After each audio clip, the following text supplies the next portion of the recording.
হাওড়া ডোমজুড়ের কাটলিয়ায় প্লাস্টিকের কারখানায় ভয়াবহ আগুন।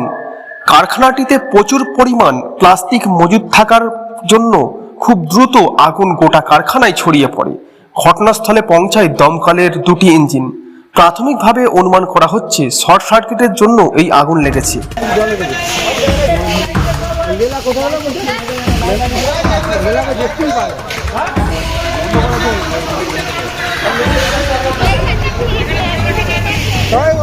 মুখটা বেশি না টিপে যায়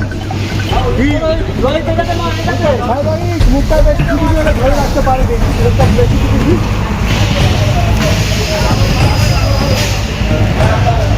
বাড়িতে করে টিপে চলে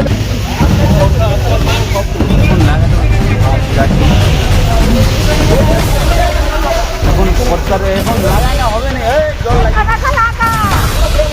জল ছেড়ে দিয়েছিল